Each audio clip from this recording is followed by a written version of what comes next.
a todos. Bienvenidos al primer día de las jornadas mariológicas dedicadas a nuestra titular, María Santísima de las Angustias, con motivo de su restauración y reposición al culto. En este primer día pues tengo la enorme satisfacción de presentaros a mi amigo y compañero don Ramón de la Campa Carmona, licenciado en Filología Clásica, viene de Sevilla y es una persona conocida en el ámbito de la historiografía y también de la historia de las cofradías y de la devoción popular por sus numerosas e interesantísimas aportaciones en este ámbito. Él realizará la primera parte de esta conferencia compartida y, bueno, un servidor humildemente le seguirá en la segunda parte. La idea que queremos proponeros es hacer un recorrido desde una óptica general de lo que es la devoción a las Angustias de María y eso llevarlo al contexto particular de la devoción a María Santísima de las Angustias en nuestra archicofradía. Como estamos en presencia de nuestros sagrados titulares, qué mejor que empezar saludándolos con un rezo. A nuestro Padre Jesús del Ex Homo, Padre nuestro que estás en el cielo, santificado sea tu nombre, venga a nosotros tu reino, hágase tu voluntad en la tierra como en el cielo. Danos hoy nuestro pan de cada día, perdona nuestras ofensas, como también nosotros perdonamos a los que nos ofenden. No nos dejes caer en la tentación y líbranos del mal. Dios te salve María, llena eres de gracia, el Señor es contigo. Bendita tú eres entre todas las mujeres y bendito es el fruto de tu vientre Jesús.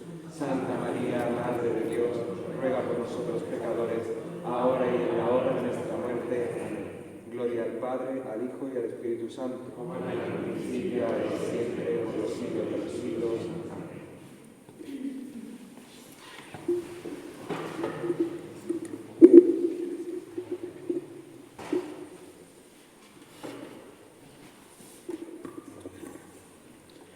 Pues buenas tardes a todos los asistentes y en primer lugar mi agradecimiento a Jaime como hermano mayor y a toda la hermandad que me ha invitado a participar en un evento tan importante como es de la reposición al culto de una imagen que reúne por un lado el valor estético, su importancia artística con su valor devocional. Por lo tanto no podemos pedir más, puesto que ya sabemos que la vía pulcritudinis, la vía de la belleza, es un instrumento privilegiado de acercamiento a Dios, ¿no?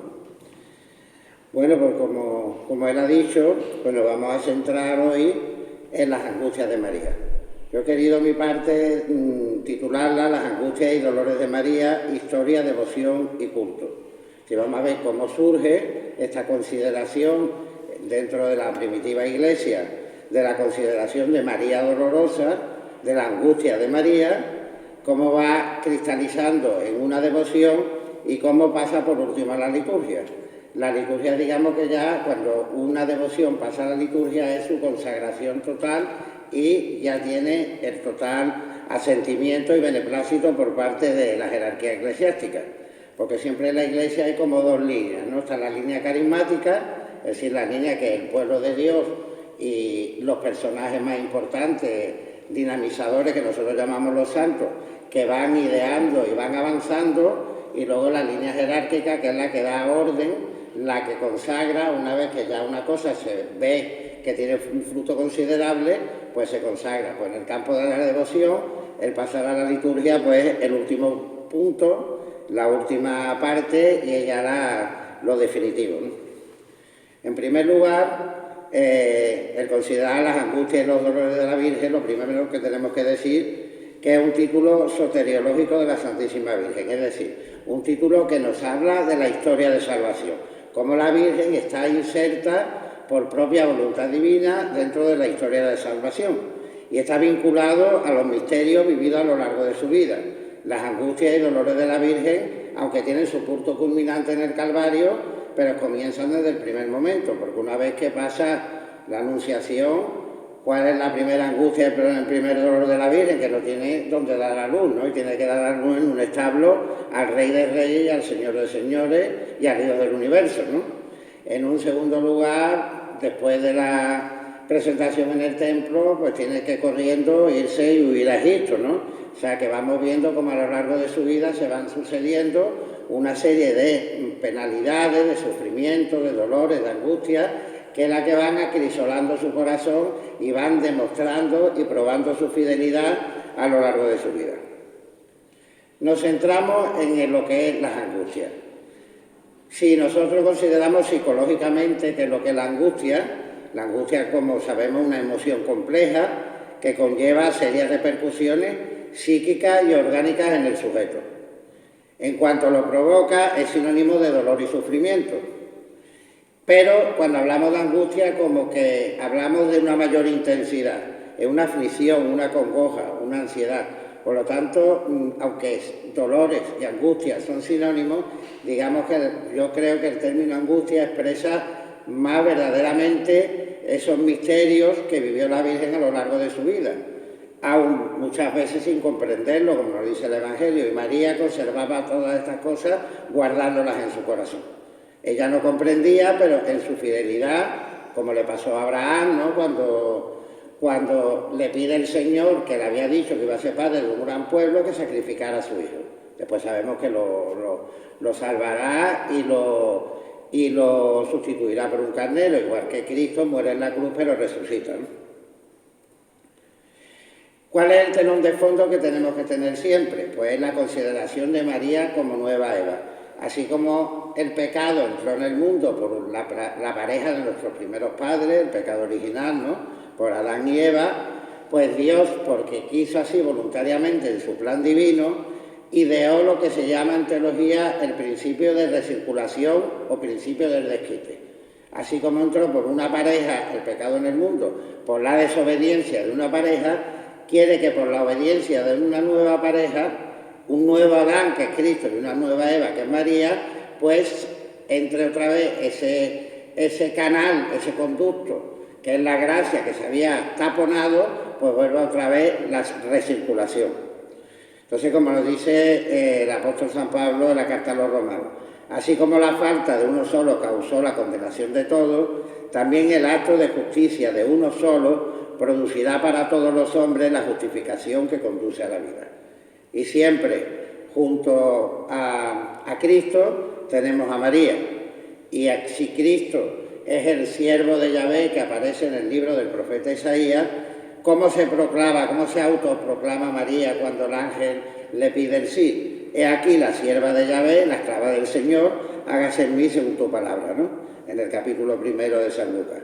Y vemos esta bellísima imagen que conocemos tanto de la Anunciación de Fray Angélico, y vemos cómo de fondo aparece la expulsión del paraíso.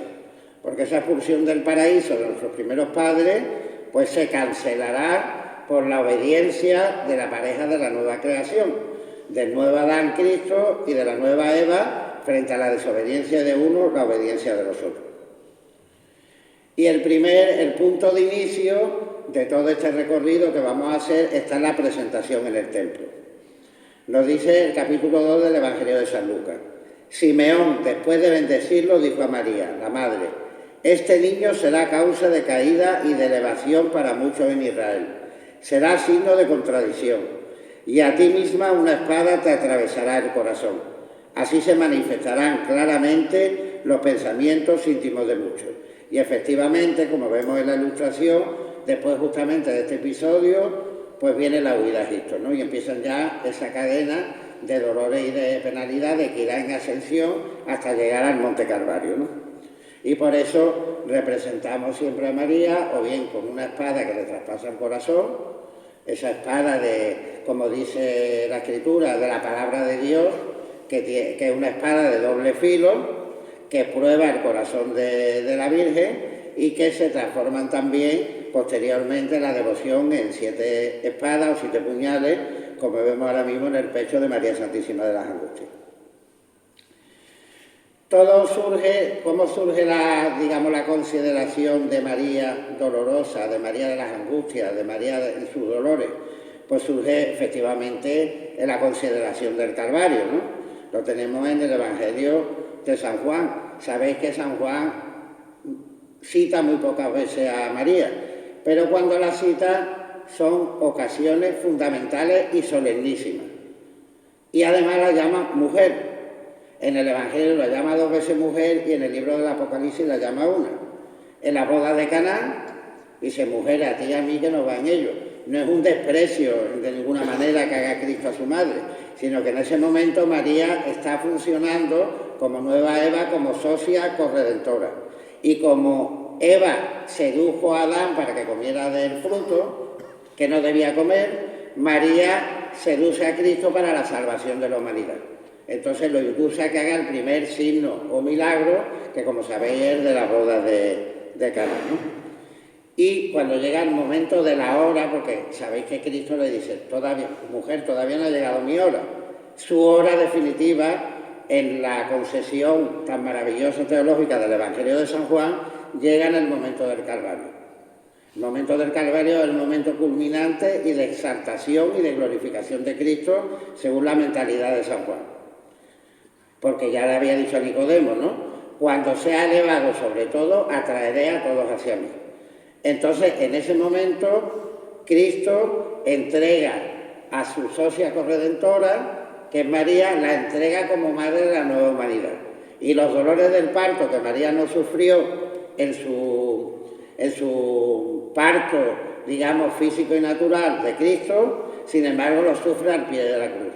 Y por eso se convierte en madre espiritual, porque por su unión y su participación en el sacrificio de Cristo voluntariamente, pues se convierte por eso en la mujer de la nueva alianza y por tanto en la madre, como Eva era la madre de todos los vivientes, María se convierte en la madre de la nueva estirpe. Y ya muy pronto empieza esa memoria de María en el Gólgota, en el Monte Calvario, ya las primitivas comunidades judío-cristianas empiezan a venerarse a María en el Calvario.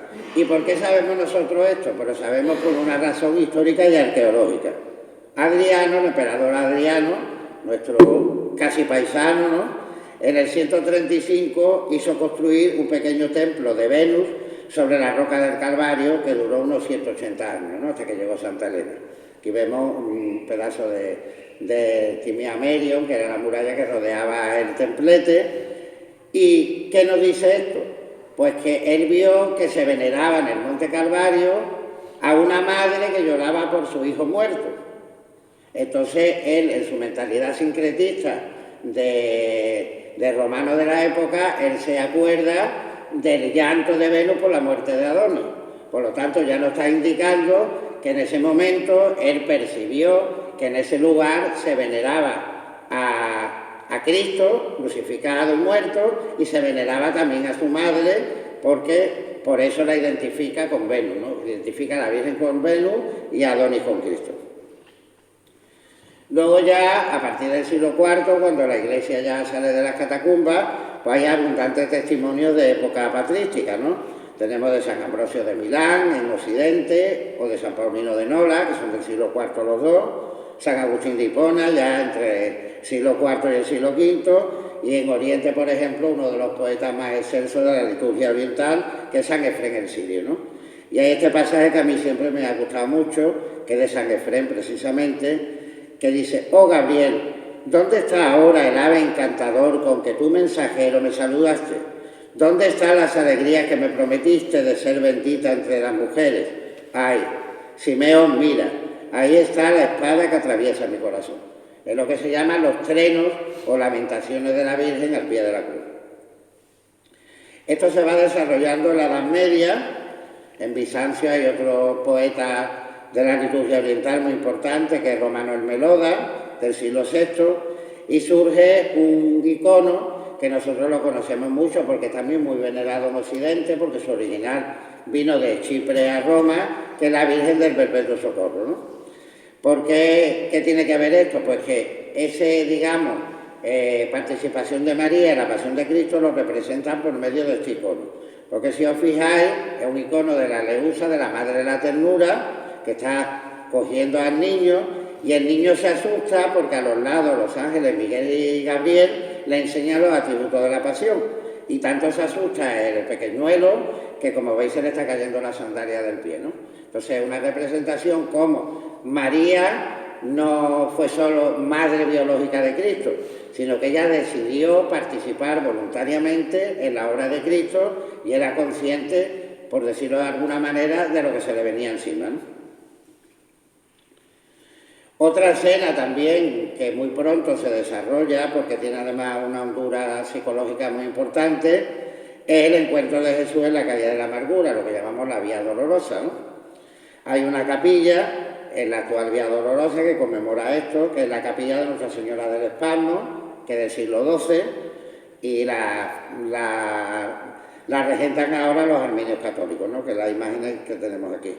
Y se representan en el suelo unas huellas de pie que lo que representan el encuentro de María con Cristo en la Vía Dolorosa. Está la capilla por dentro y pues esta escena empieza también a representarse. Por ejemplo, en Cádiz pues tenemos un modelo fundamental que es de la Cofradía de Afligidos y Desconsuelo, ¿no? Que lo venera desde el siglo XVIII, aunque es más frecuente este tema en la pintura que en la escultura. Hay, por ejemplo, en el Museo de Sevilla un magnífico lienzo de Bardel Leal en que representa el momento anterior, en que va Jesús, está Juan y la Virgen con la María camino del Calvario, ¿no? Esta escena en concreto de la Hermandad de Afligidos representa exactamente el momento del encuentro, ¿no? Y esta escena es muy comentada por los místicos porque tiene un alto valor sentimental y emotivo, ¿no?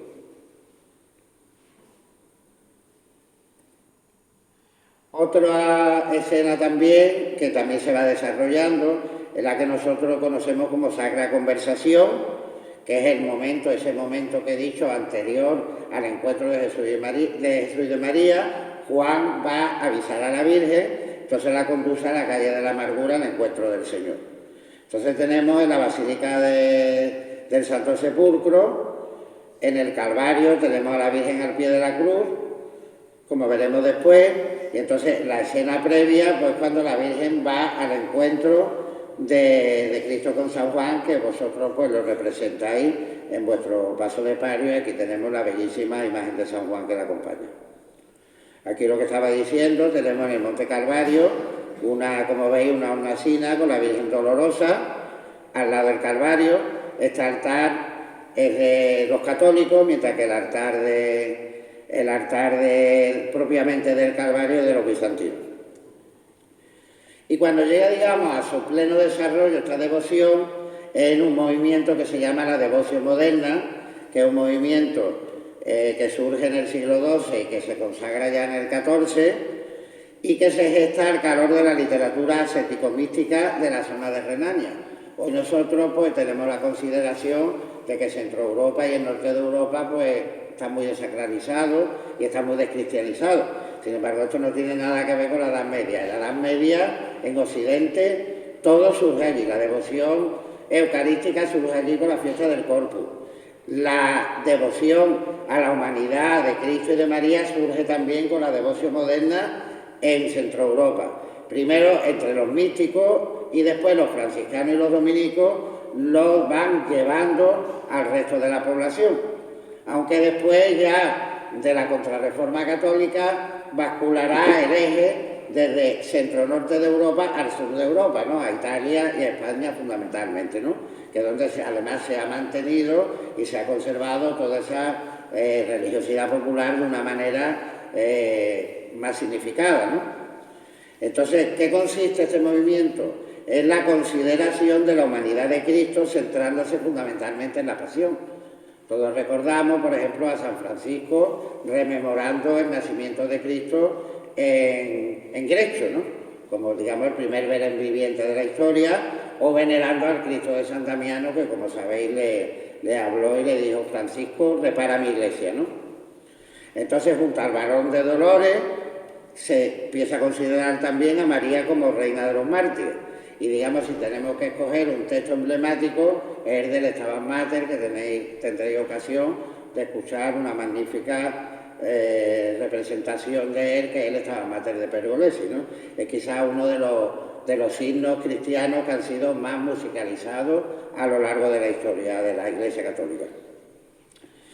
Y también ya a partir del siglo XIII hubo una orden en concreto, que fue la Orden de los Siervos de María, que, digamos, potencia y desarrolla toda esa devoción a los dolores y a las angustias de María. Y fueron sus difusores.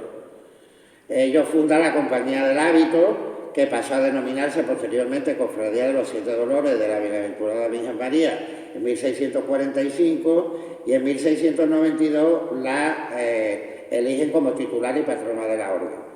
Incluso donde no llegaron los frailes servitas, como por ejemplo el Reino de Castilla, no llegaron los frailes servitas, en la península solo estuvieron en el Reino de Aragón. Sin embargo, por medio de las órdenes terceras y de las cofradías de los dolores, llegó toda esa oleada de devoción que cristaliza fundamentalmente en el siglo XVIII.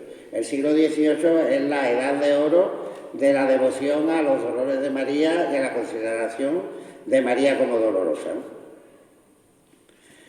Esto pasa también al terreno del arte. Tenemos cómo surge la representación de María Dolorosa, evidentemente por primera vez en la escena del Calvario.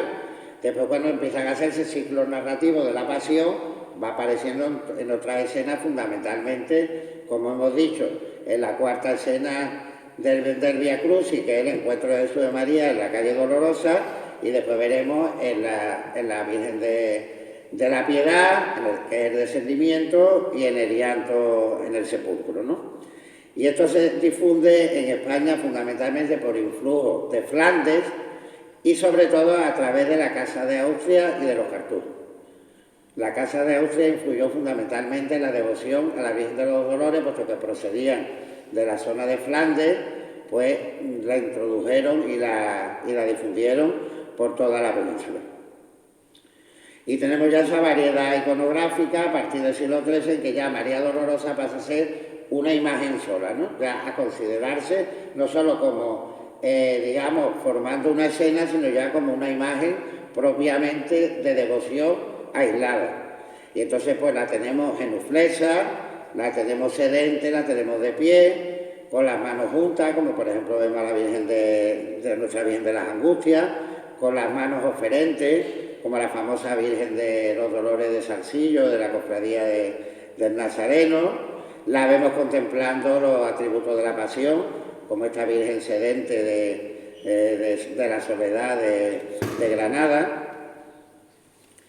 Y como hemos dicho, en concreto, la difusión en España de esta devoción que podemos considerar de la Soledad, es decir, de María Dolorosa como independiente, en ella la realeza tuvo un papel fundamental, y sobre todo a través de la reina Isabel de Valois, que manda en 1565 a Gaspar Becerra ejecutar una Dolorosa de vestir, que pasa a venerarse en la iglesia de la Victoria de los Mínimos de Madrid, que desgraciadamente fue destruida en 1900, no sé si en el 31 o en el 36, ahora mismo no lo sé exactamente, pero en toda la memoria histórica que tenemos ahora entre medio.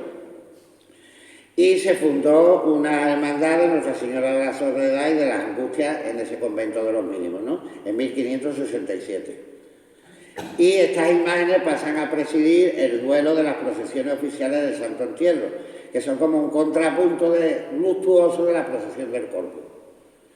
Las dos procesiones oficiales, la del Corpus además es litúrgica, ¿no? Está establecida en el misal, pero son como dos procesiones que son el contrapunto.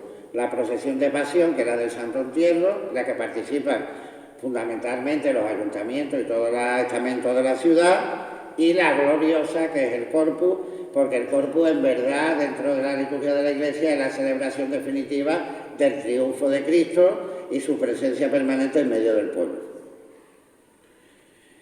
Surge también la Virgen de los Siete Dolores o de las Siete Angustias, ¿no? Y se considera a la Virgen, se van eligiendo escenas fundamentales de la vida de la Virgen de dolor que rodean a la imagen de la Dolorosa, que se van transformando en espadas, como vemos en las representaciones que vemos ahí, una de Roma, una miniatura. Y por último, una iconografía que representa de una manera muy patente esa unidad de corazones que hay entre Jesús y María, es la iconografía de la Piedad. ¿Por qué? porque la iconografía de la Piedad enlaza con Belén. En Belén la Virgen tiene al niño en sus brazos y ese niño se lo devuelve muerto y llagado a su regazo de nuevo, ¿no?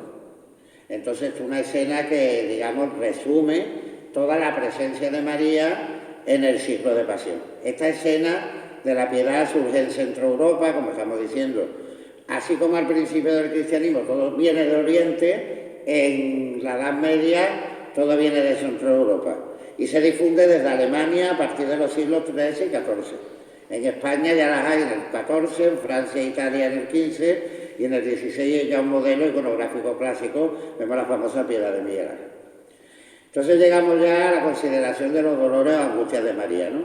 Que pretenden promover la unión con los sufrimientos de Cristo a través de la contemplación de las angustias de la Madre. Vemos a Cristo a través de los ojos de María, como ocurre también en el Rosario, ¿no? Y la tradición trató de cuantificarlo, de fijarlo, tomándolo de la Sagrada Escritura y de la tradición. Y se representan iconográficamente por las espadas. Hay muchas recensiones, no me voy a parar porque si no me pasaría, pero se van erigiendo escenas. Primero se cogen cinco escenas, 5 angustias, 5 dolores, porque son las 5 llagas de María, las 5 llagas que físicamente tuvo Jesús en su cuerpo, María las tiene en su corazón, como dice San Bernardo. Entonces por eso las primeras recensiones son de 5.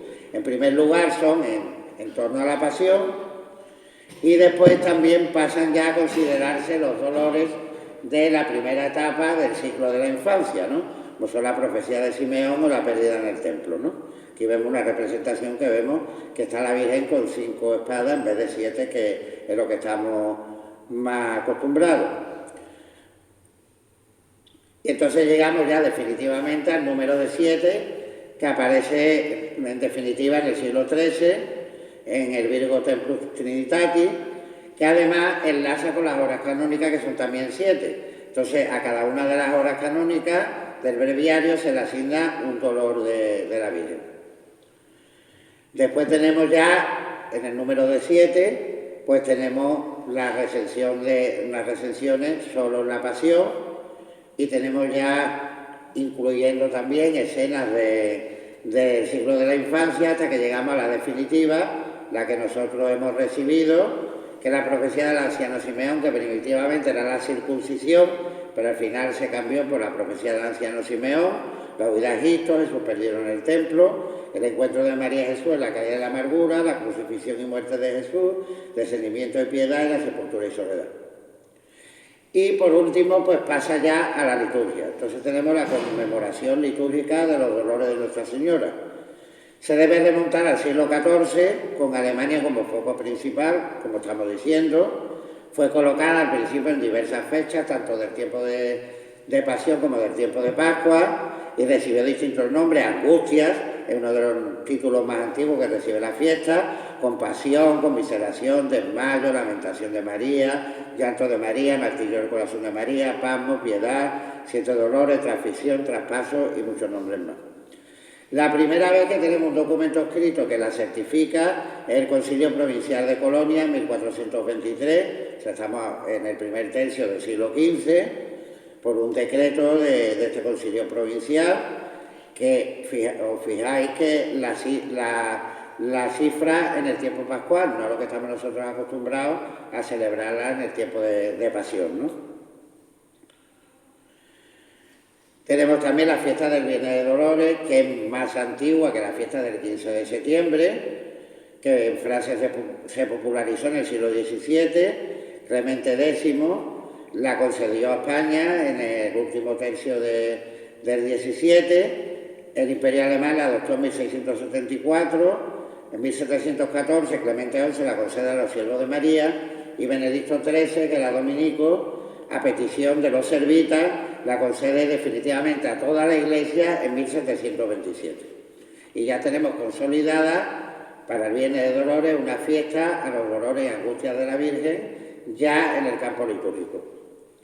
Después tenemos una segunda fiesta que es posterior, que es la fiesta de septiembre, que es una fiesta típicamente servita, porque surge que la compañía del hábito de los 7 dolores de la Virgen, todos los tercer domingos de cada mes se reunían. Entonces eligen como fiesta principal la fiesta de septiembre. Entonces pues se empieza a crear una conmemoración litúrgica que Clemente IX la concedió en 1668 a los siervos de María y a España para celebrar el tercer domingo de septiembre.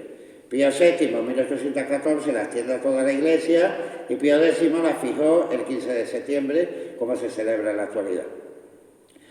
Después tenemos la corona dolorosa como, digamos, instrumento de piedad, tan adaptada a esta consideración de los dolores y angustias de María, que se fragua ya definitivamente a modelo del Rosario y de los 7 gozos de la Virgen que rezaban los franciscanos, desde 1617, o sea, estamos a principios del siglo XVII, y como sabéis, pues se reza por cada uno de los dolores un Padre Nuestro y 7 Ave María, y se suman 3 Ave Marías más en reverencia de las lágrimas de la Virgen.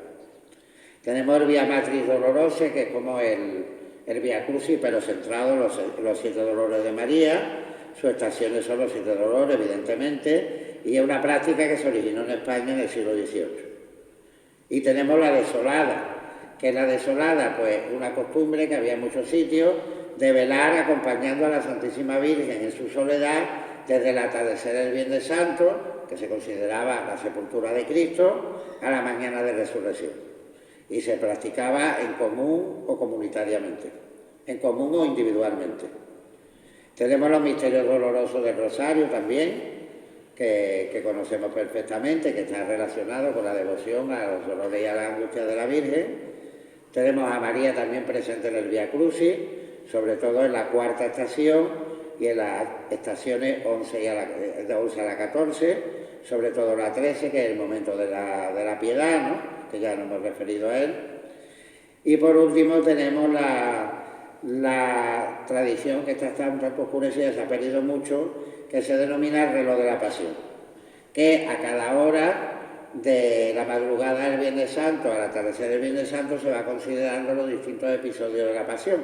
Entonces, en referencia a María, tenemos a las 11 de la mañana del viernes el encuentro en la calle de la Amargura, a la 1 de la tarde la entrega a Juan de su madre en la cruz, y a las 5 de la tarde Jesús en brazos de su madre y la desolación de María, que María después de la sepultura de Cristo.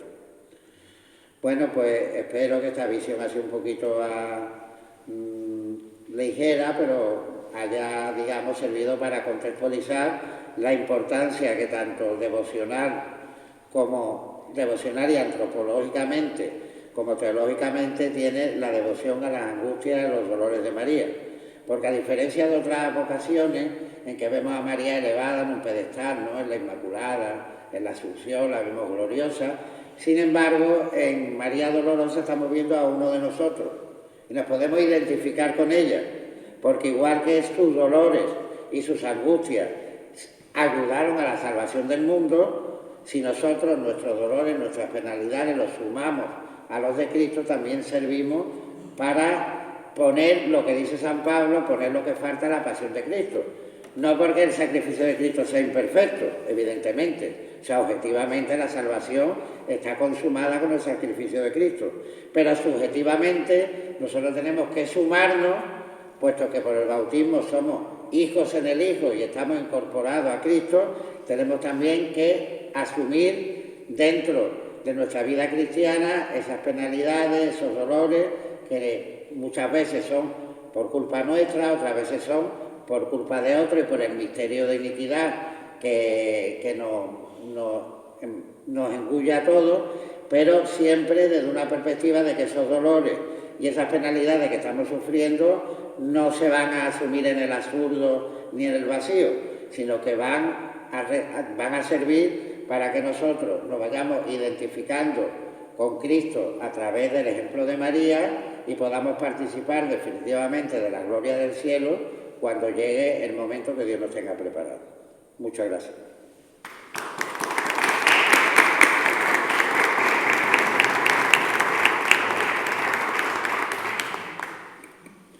Si alguien quiere hacer alguna pregunta, alguna observación o algo que no haya quedado claro, pues lo puede hacer con toda tranquilidad, ¿no?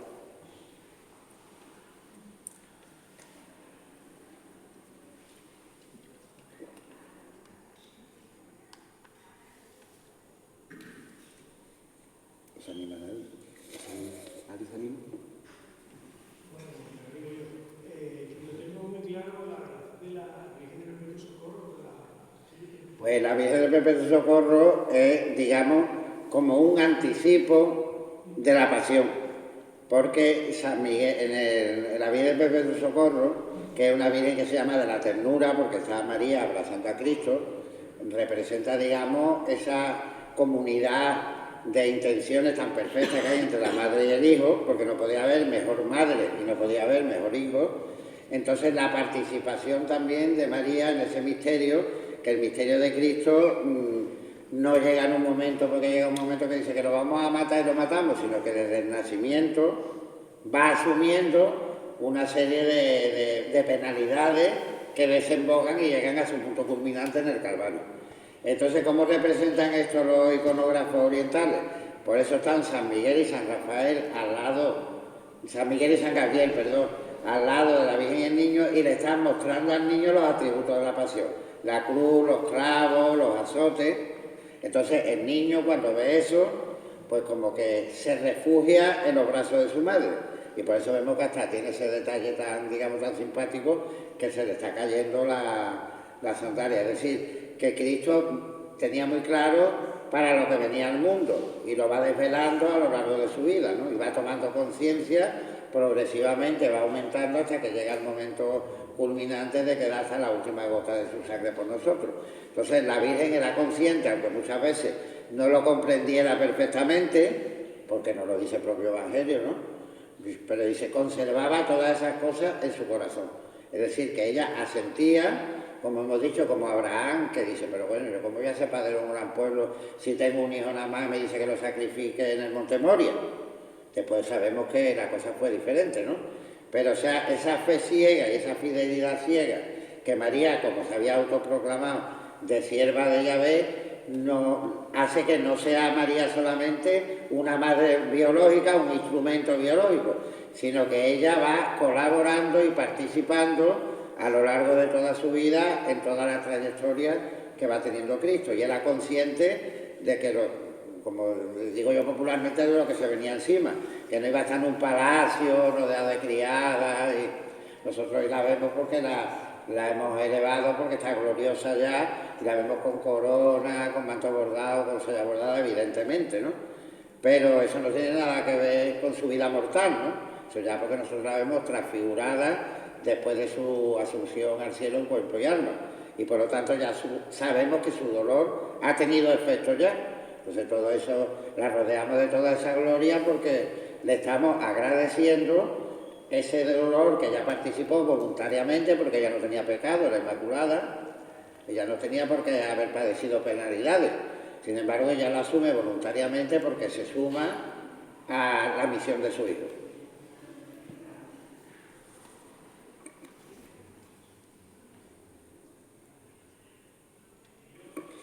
Mira, sobre el tema de la prefiguración de las escenas pasionistas en la infancia de Cristo, tenéis un cuadro ahí, que es el cuadro de la Virgen de la Novena, que da nombre a la calle Novena, por cierto, porque era la patrona de los comediantes, donde se situaba el Teatro de Cádiz.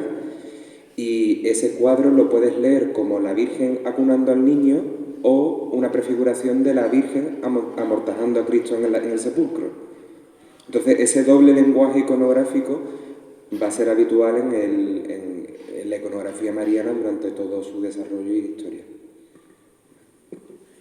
En ese sentido, igual ocurre, por ejemplo, con la Virgen de la Angustia de Granada, ¿no? Que si ustedes os fijáis, la Virgen de la Angustia de Granada, que tiene a su hijo muerto, si lo veáis, miráis en tamaño, el hijo es mucho más chico, el Cristo muerto es mucho más chico que la madre. ¿Por qué? Porque está haciendo como, está enlazando, como ha dicho Jaime y como dije yo anteriormente, está enlazando con la cena de Belén. O sea, ella entrega en la presentación al pueblo ese hijo que ella ha parido para la salvación del mundo, lo entrega a la humanidad y se lo devuelve lleno de llagas y muerto, ¿no? Entonces ella asume y asiente como una notaria de sección, como la criatura de la nueva creación asiente y asume todo eso como suyo propio, ¿no? Y por eso participará de una manera definitiva también en la gloria de Cristo, y por eso ella es adelantada a nosotros y ya está asunta en cuerpo y alma a los cielos.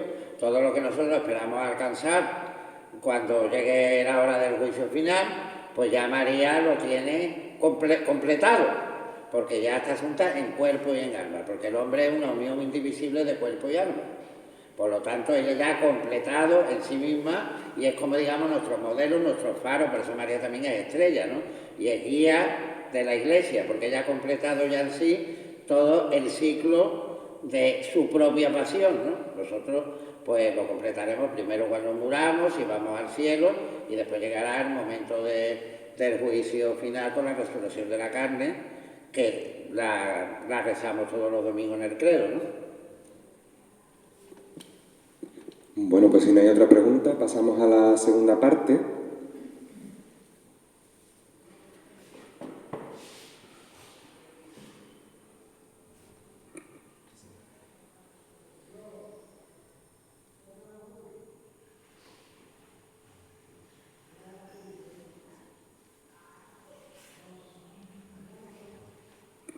Bien, pues en esta segunda sección vamos a centrar toda la cuestión de la devoción a la Virgen de las Angustias desde la óptica, desde la particularidad del culto que se profesa en la Real y Venerable Archicofradía de Penitencia de nuestro Padre Jesús del Ecceomo, María Santísima de las Angustias y San Juan Evangelista. Bien, haremos en primer lugar una descripción general de la Dolorosa como icono de devoción, los orígenes de esta devoción en la archicofradía. Titularemos como la revolución neoclásica, pues todo el contexto de renovación estética y también conceptual en el arte que protagoniza María Santísima de las Angustias a finales del siglo XVIII. Veremos cómo es el desarrollo de su devoción a lo largo del siglo XIX, cómo se producirá la paulatina incorporación de la Virgen de las Angustias al culto externo de la archicofradía, es decir, a sus salidas procesionales.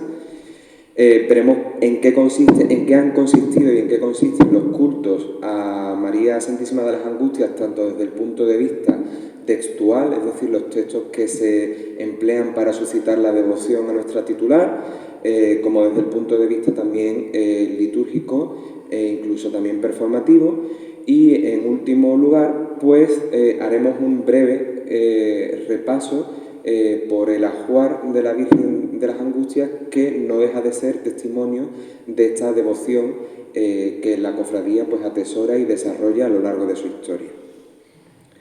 Bien, María Santísima de las Angustias, desde el punto de vista formal, se trata de una imagen de candelero, de vestir, es decir, una imagen que tiene talladas bustos y manos y que el resto de su anatomía es sustituida por un candelero, por un armazón concebido para que la obra se complete con la labor del vestidor.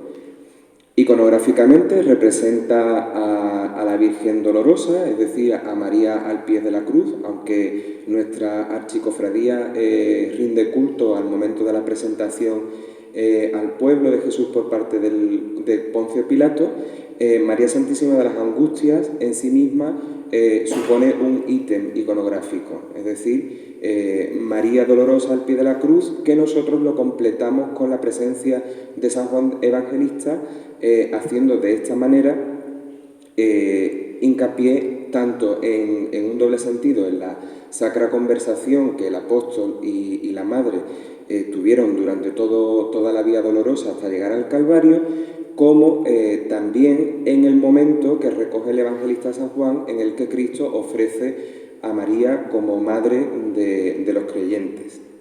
Estilísticamente responde al estilo denominado neoclásico, también academicista, puesto que en este caso la adopción de este estilo viene dada por una planificación detallada, bien planificada, por parte de una academia, en este caso la Academia de Bellas Artes de San Fernando de Henares de Madrid, y esto responde al contexto cultural y político que vivió España en la segunda mitad del siglo XVIII, fuertemente condicionado por el movimiento de la Ilustración. fue algo propio de la monarquía borbónica, tanto primero en Francia como después en España, la tipificación, la ordenación de todos los aspectos de la vida del país a través de diferentes instituciones que articulaban pues, el funcionamiento. De esta época pues, tenemos la Academia de la Historia, la Real Academia de la Lengua, entre otras.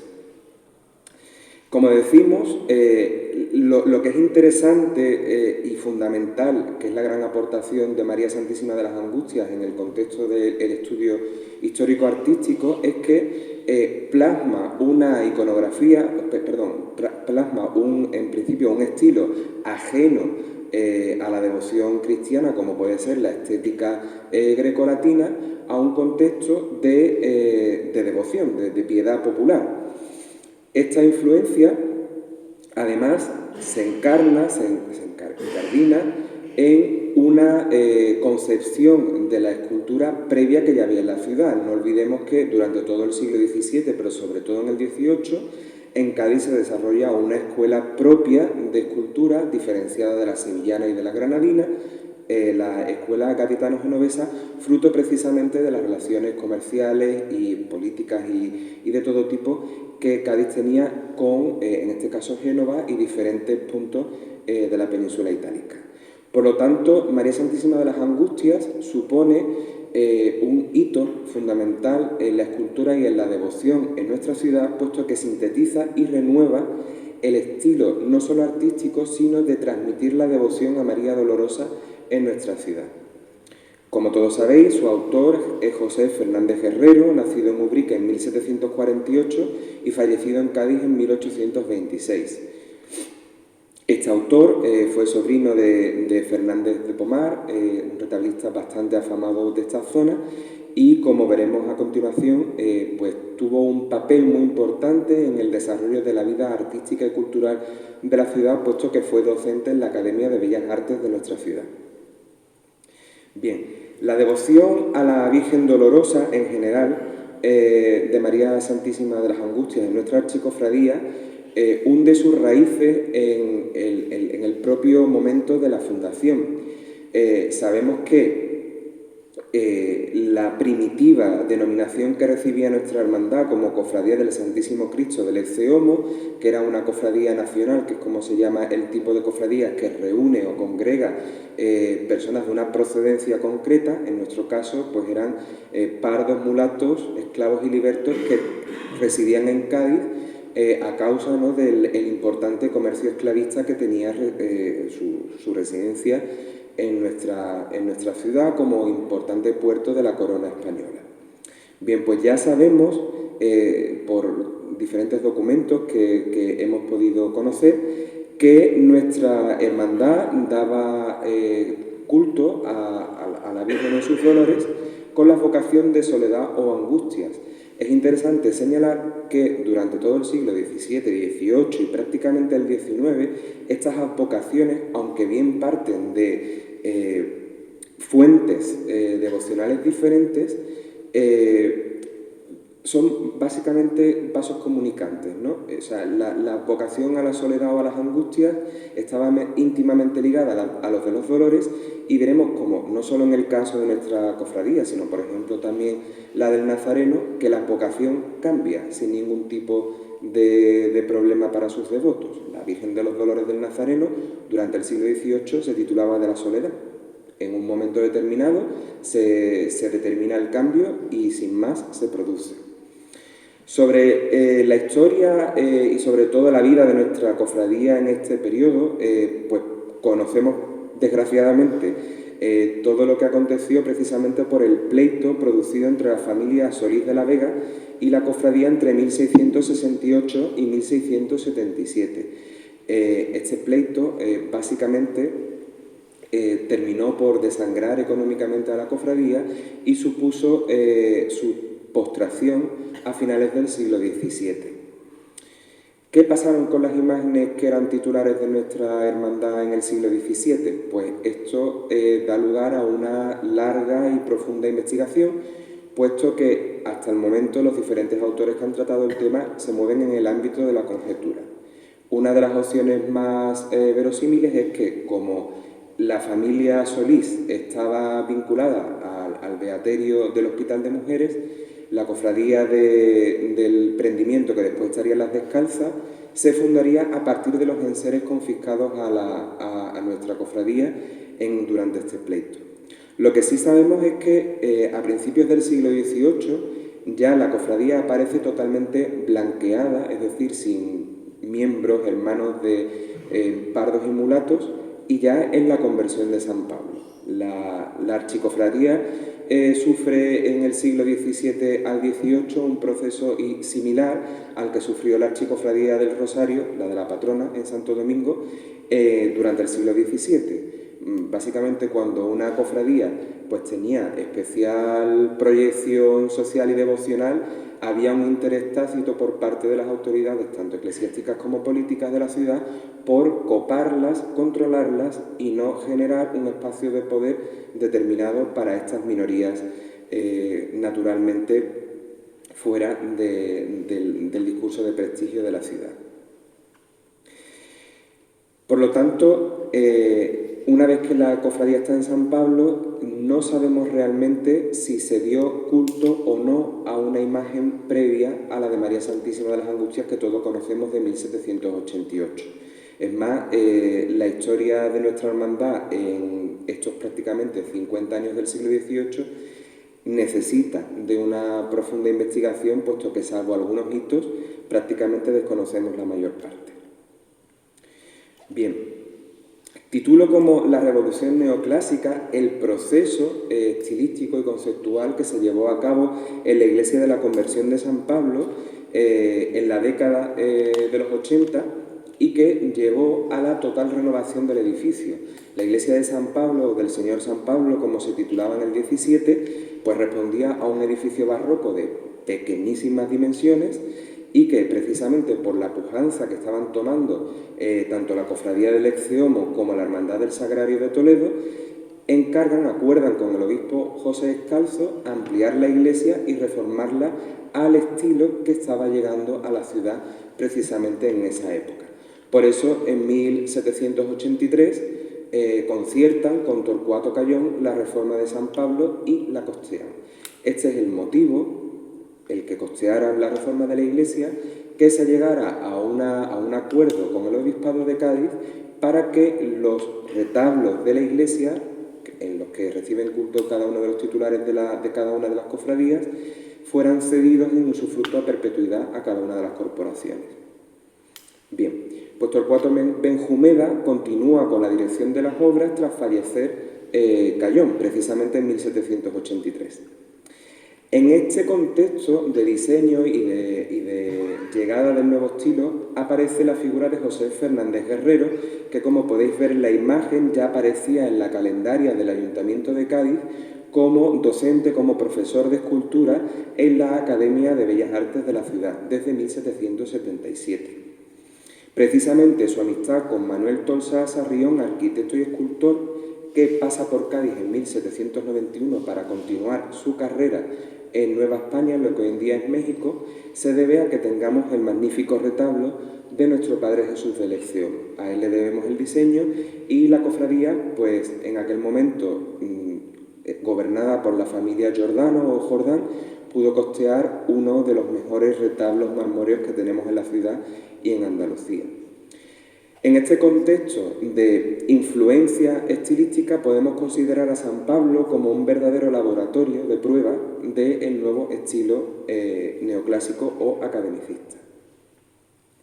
Precisamente en 1789, cuando ya finalizan las obras de reforma, reconstrucción de la iglesia, es cuando se firman las escrituras de patronato y convenio con la Iglesia del Señor San Pablo y, como les comentaba, se le concede el usufructo a perpetuidad del altar mayor y los dos siguientes del lado de la epístola. Es decir, el acuerdo con el obispado era que la cofradía del Exceomo tuviera el altar mayor y estos dos colaterales de la epístola y que la del Sagrario de Toledo tuviera los dos del lado del Evangelio, uno para la Virgen del Sagrario y otro para el otro titular, que es San José.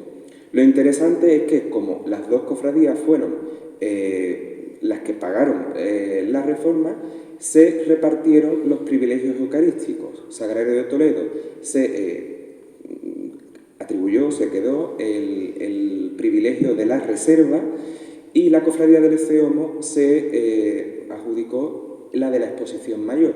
Por eso nuestro retablo tiene el baldaquino, el manifestador, que está concebido para la exposición del Santísimo Sacramento. Lo interesante y por lo que traigo a colación este documento es porque en este documento es la primera vez que conocemos una mención explícita a la titular mariana de nuestra hermandad. En este caso aparece designada como la Virgen, Nuestra Señora de los Dolores o María Santísima Dolorosa. Como vemos en este momento, la aceptación del título de las Angustias todavía no es vigente en nuestra hermandad. Tendremos que esperar hasta el siglo XIX. Por lo cual podemos ver que ya en el siglo XVIII María Santísima de las Angustias aparece y se consolida como un paradigma del neoclásico aplicado a la devoción popular, es decir, la racionalización de la estética devota como uno de los objetivos fundamentales de los ilustrados en la segunda mitad del siglo XVIII. Con la Virgen de las Angustias también vino el retablo diseñado por Torcuato Benjumeda y construido en este caso con mármol procedente de la península ibérica en 1804. Como sabéis, Cádiz en la Guerra de Independencia pues, tuvo un papel fundamental en la resistencia a la invasión francesa, pero esto supuso un enorme desgaste para la población y de hecho las cofradías sufrieron especialmente todo este conflicto y las posteriores revueltas y problemas políticos que protagonizó la ciudad. Por eso, en el primer tercio del siglo XIX, la cofradía prácticamente queda inactiva. De hecho, será Fray Domingo de Silos, el obispo que acaba las obras de la catedral, el que restaurará la archicofradía con una carta de concesión fechada el 13 de abril de 1841. 3 años después, en 1844, se le concede un nuevo estatuto. Aquí tenéis la portada, que es el estatuto más antiguo que conservamos hasta ahora, en el que ya la Virgen aparece titulada como María Santísima de las Angustias, que será la advocación junto con su variante de Nuestra Señora de las Angustias, que conserve hasta nuestros días. San Juan Evangelista, sin embargo, si bien recibe culto por parte de la hermandad desde finales del siglo XVIII, puesto que también aparece en las escrituras que os comentaba con José Escalzo, no se incluirá en el título de la hermandad hasta el siglo XX. Interesante señalar que en el libro de actas de la Archicofradía aparece manuscrito por primera vez la advocación de nuestra titular como María Santísima de las Angustias en el acuerdo de junta de nombrar a Jerónima Descalzo de Valdés, esposa de uno de los reorganizadores de la hermandad en 1841, como camarista o vestidora de la Virgen. Vemos aquí en la imagen la primera vez en que aparece manuscrito el nombre de nuestra titular. Vemos que en el libro de cuentas de la Archicofradía, en el ejercicio de 1852, María Santísima de las Angustias aparece incluida en el título de la hermandad que por primera vez y tras la obtención del patronato de la Casa Real Española aparece como Real Archicofradía. Este documento es de especial importancia porque hasta el momento es el documento más antiguo en el que nuestra hermandad aparece titulada como Archicofradía. Es decir, estamos hablando de aproximadamente 170 años con esta denominación. No es como algunos investigadores han supuesto, una especie de adorno al nombre de la cofradía con tal de remarcar su prestigio. Probablemente la vinculación con la Casa Real Española nos uniría a la Archicofradía del Rosario de Atocha, que es la Archicofradía del Rosario que también tiene el patronato de la Casa Real, que a su vez está unida a la Basílica de Santa María la Mayor de Roma, que le daría en este caso también la consideración de archicofradía. La devoción a la Dolorosa se refuerza en el siglo XIX por la presencia de las hijas de María Dolorosa o las madres filipenses que, como bien sabéis, han estado en esta casa hasta finales del siglo XX, en la década de los 90. Estas monjas de vida activa vinieron a San Pablo a regentar la antigua casa de Arrepentidas y vinieron a partir de 1874, que es cuando se produce uno de los momentos de mayor auge en la archicofradía. Además, esta vinculación no solo es importante a nivel devocional, puesto que teníamos unas religiosas dando culto por su propio carisma a los dolores o las angustias de María, sino que fueron las madres filipenses las que llevaron a cabo el bordado del palio de nuestra titular en su convento de Santa Isabel de Sevilla, que es el palio que todos conocemos actualmente y que fue estrenado en 1952. Respecto al carácter procesional de María Santísima de las Angustias, podemos decir que esto ha sido una realidad progresiva a lo largo de su historia. María Santísima de las Angustias llega aquí para ser una imagen en su retablo. Si no me falla la memoria, es la única dolorosa de nuestra ciudad que recibe culto en un retablo de mármol, pero su presencia en las calles fue cuanto menos irregular en el siglo XIX y empezó a regularizarse a partir del siglo XX. Sabemos que llega a tener templete propio a finales del siglo XIX, pero que llega a muy malas condiciones al periodo de la Segunda República y posterior Guerra Civil. La archicofradía, de hecho, en este periodo posterior al alzamiento nacional, procura conseguir nuevos pasos de palio para la Virgen, consultando con hermandades que en ese momento estaban vendiendo sus pasos, como la de la Esperanza de Triana, San Roque o la O de Sevilla, pero finalmente se opta por arreglar el peanón decimonónico con el que procesionaba el Señor del Ecceón. Aquí vemos dos ejemplos de templetes decimonónicos, el de la Soledad de Veracruz a la izquierda y el de la Soledad del Santo Entierro a la derecha. María Santísima de las Angustias empezó a procesionar en la década de los 40 en este palio diseñado por Antonio Ácame, que venía a aprovechar el peanón, como les decía, y le añadía un palio de cinco varales con bambalinas en terciopelo que no estaban bordadas, sino que tenían aplicaciones directamente sobre la tela. Finalmente, con el apoyo económico del gremio de armadores, encargan un nuevo palio, con diseño original de Antonio Ácame, con bordado de las madres filipenses de Santa Isabel de Sevilla y orfebrería de Emilio Landa. Básicamente, como podéis ver, es el palio que nos ha llegado hasta nuestros días. Respecto al culto interno, durante el siglo XX, nuestra archicofradía ofrecía los cultos cuaresmales a los tres titulares a la vez. Esto es algo muy habitual en las cofradías de Cádiz y no será hasta casi hace 30, 40 años que se empiece a especificar un culto para las titulares marianas. No será, en nuestro caso, hasta la década de los 80 del siglo XX, cuando se comienza a celebrar en septiembre un triduo besamano función, que es el esquema que se le solía dar a las dolorosas de las cofradías gaditanas en este periodo.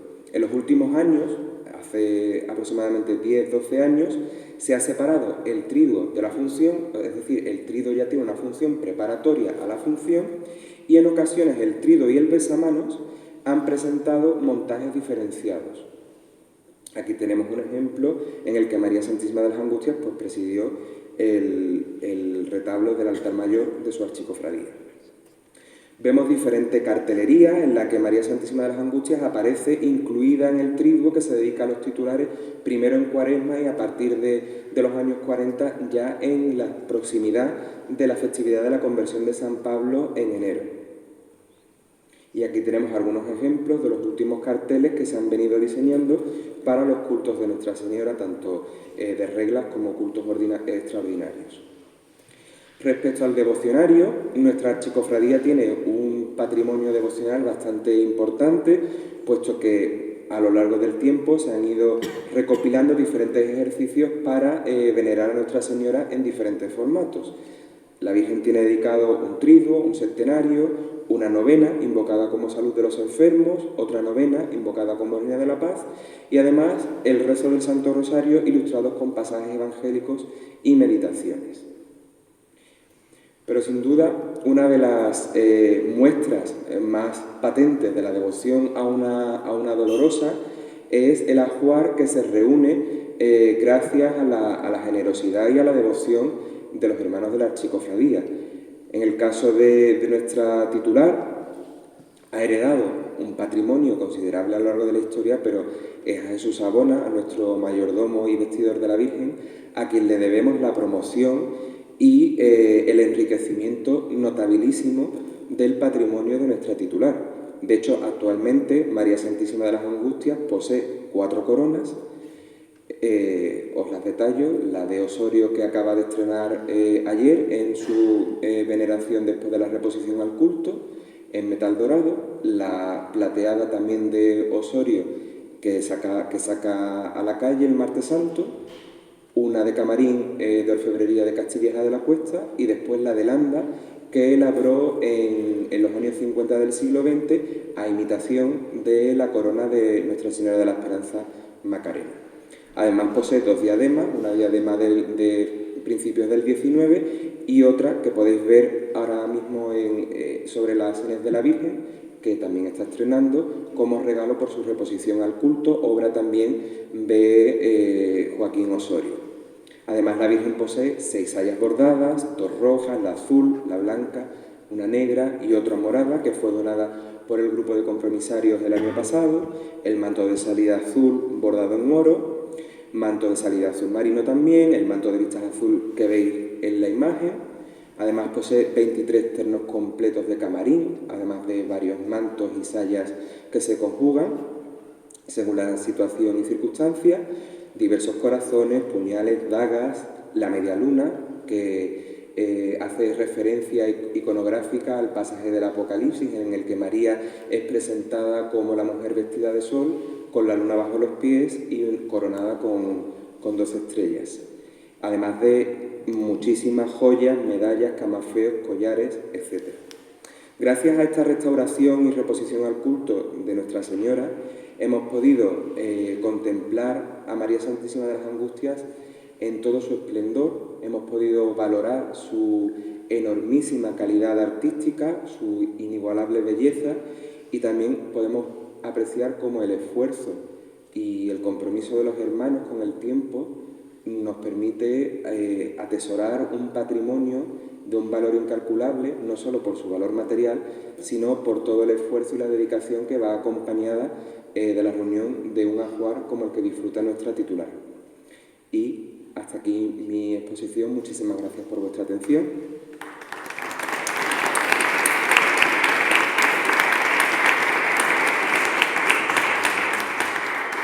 E igualmente, si queréis hacer alguna pregunta, pues estaré encantado. Entre 1800 y 1844 parece que para ver si hay poca actividad, se conoce por documentos y tal, o... Sí, a ver, después de la proclamación de la Constitución, 1812, recuerda que después Fernando VII llega, quita la Constitución, empieza una lucha constante entre liberales y absolutistas. Bueno, pues Cádiz protagonizó en gran medida esta problemática. ¿Qué sucede? Hay un episodio de la historia de Cádiz que prácticamente no se recuerda, que es que Cádiz sí fue invadida por los franceses, no en 1810 ni 1812, sino por los 100.000 hijos de San Luis, que fueron enviados para socorrer a Fernando VII. Cuando este destacamento francés entró en la ciudad, hizo una auténtica escabechina.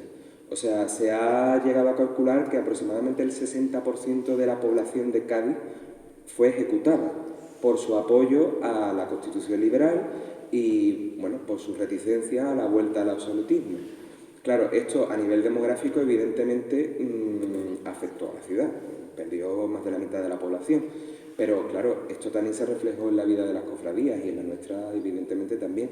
De hecho, si os dais cuenta, ahora estamos celebrando, muchas cofradías históricas están celebrando su reorganización como Mil de Paciencia, porque todas las cofradías que existían antes de este periodo de crisis fueron refundándose gracias a la obra de Fray Domingo de Silos. Fray Domingo de Silos, además de acabar la catedral, quiso dinamizar la vida religiosa de una ciudad que básicamente se había quedado bastante perjudicada con toda esta problemática.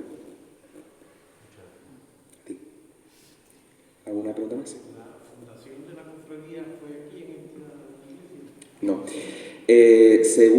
Según el pleito al que os hacía mención, La cofradía en principio se funda en el Hospital de Mujeres de la calle de la Carne, lo que hoy en día es Columela, o sea, en la zona del Palillero.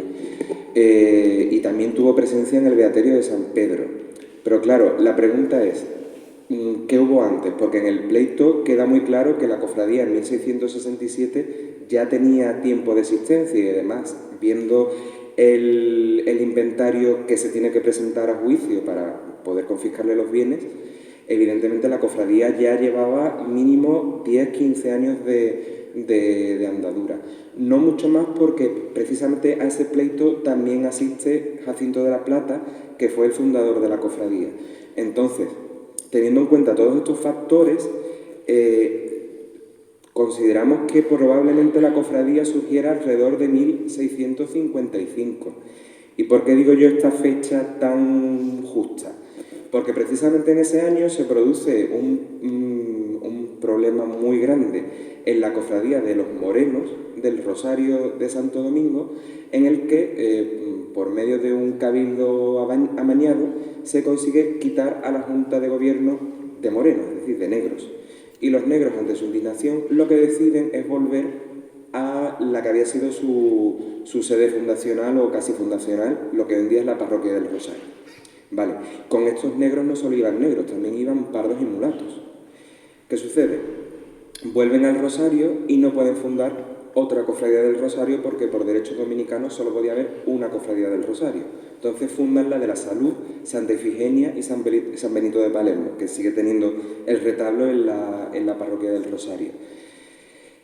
Tiendo a pensar, después de leer varios documentos de la época, que probablemente ese grupo se dividiría y que parte de ese grupo acabaría refugiándose, por así decirlo, en el Hospital de Mujeres, que a fin de cuentas era un establecimiento regentado por seglares, lo cual les liberaba un poco del yugo de la autoridad eclesiástica, digámoslo claramente, y que allí se fundara una corporación de tipo penitencial.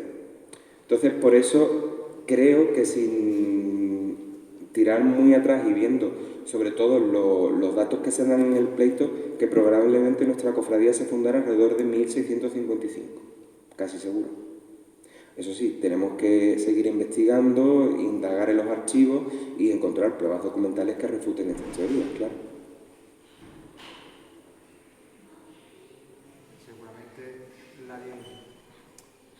la división de ese grupo de morenos sea por motivos raciales, porque Claro. si al final los pardos son los que fundan ICEU, que al final pardos son mulatos, hablando de otra. Entonces, seguramente por motivo racial hay competencia entre las dos etnias, entre comillas, y se dividiría. Sí, porque precisamente la cofradía de los morenos, que es como se llamaba a los negros en el siglo XVII en Cádiz, acaban de Santo Domingo, o sea, del Rosario a Santo Domingo, precisamente porque se pelean entre ellos. Y vienen los dominicos a poner orden en eso y aprovechan la oportunidad para fundar en Cádiz, quitarle las cofradías y echarlos del convento. O sea, que yo creo que aprendieron la lección de vuelta al Rosario. Bueno, si no hay otra pregunta más. Ese pleito fue porque la cofradía, al ser de pardos y mulatos, libertos, o sea, gente con muy pocas posibilidades económicas, vamos, muy parecido a como estamos hoy en día, pedían dinero prestado a gente con posibles, ¿no? En este caso, la Madre Antonia, que era una de las beatas que estaba en el hospital de mujeres, pues amablemente le cedió dinero, pero claro, para que se lo devolvieran. No se lo devolvían y entonces su cuñado, creo recordar, que era Diego de Solís, alguacil del tesorero, vamos, o sea, una persona de primer orden en la ciudad, le planta un pleito a la cofradía y, claro, de hecho, algunos miembros de Junta, digo, para que tomemos nota los actuales, tuvieron que vender su libertad para poder pagar parte de la deuda. Claro, como la deuda no se terminaba de saldar, les requisaron todos los bienes de la cofradía y aún así no consiguieron pagar la deuda. Pero bueno, reaparecimos en San Pablo un poco después. Eso es lo importante. Pues, si no hay ninguna pregunta más, para mí o para Ramón. Bien, Pues finalizamos esta primera sesión de la jornada mariológica despidiéndonos de nuestra Madre con el rezo de la salve. Dios te salve, Reina y Madre de misericordia, vida, dulzura y esperanza nuestra. Dios te salve. A ti llamamos los desterrados hijos de Eva. A ti suspiramos gimiendo y llorando en este valle de lágrimas. Ea pues, Señora, abogada nuestra, vuelve a nosotros esos tus ojos misericordiosos y después de este destierro muéstranos a Jesús, fruto bendito de tu vientre. Oh clementísima, oh piadosa, oh dulce Virgen María. Ruega por nosotros, Santa Madre de Dios, para que seamos dignos de alcanzar las promesas de nuestro Señor Jesucristo. Amén. Gloria al Padre, al Hijo y al Espíritu Santo, como era en el principio, ahora y siempre, por los siglos de los siglos. Amén. Ave María Purísima, sin pecado concebida.